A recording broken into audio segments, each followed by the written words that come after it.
ഞാൻ നോക്കുമ്പോൾ ഉണ്ട് മുമ്പിലെ കസേര ഫുള്ള് കാലി, പുറകോട്ട് 100-300ഓളം സ്ത്രീകൾ ഇരിക്കുകയാണ്, മുമ്പിലെ ഒരൊറ്റ ലെയർ കസേര. അപ്പം എനിക്ക് തോന്നി സ്ത്രീ ശാക്തീകരണമാണുള്ള വിഷയം, പറയാൻ ഒരു വിഷയം കിട്ടി. ഞാനങ്ങ് തള്ളാൻ തുടങ്ങി. പ്രിയപ്പെട്ട സഹോദരിമാരെ, നിങ്ങൾ എന്തിനാണ് മടിച്ച് മാറി പുറകോട്ട് നിൽക്കുന്നത്? നിങ്ങളെ ആരാണ് തടയുന്നത്? നിങ്ങളെ എന്താണ് തടയുന്നത്? എന്തുകൊണ്ട് നിങ്ങൾ മുമ്പോട്ടിരിക്കുന്നില്ല? നമ്മുടെ ഉള്ളിൽ നിന്ന് തന്നെയാണ് ഈ തടസ്സം വരുന്നത്.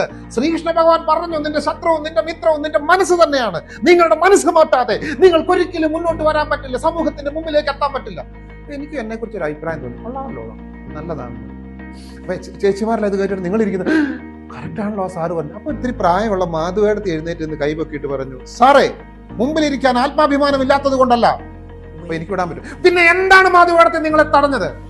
സാറിന്റെ വായിലെ തുപ്പല് തെറിക്കാതിരിക്കാൻ. അതുകൊണ്ട് പിന്നെ ഇന്നേ വരെ ഞാൻ ഒരൊറ്റ ഒരുത്തനോടും പറഞ്ഞിട്ടില്ല എന്ത് ചെയ്യാൻ മുമ്പോട്ട്.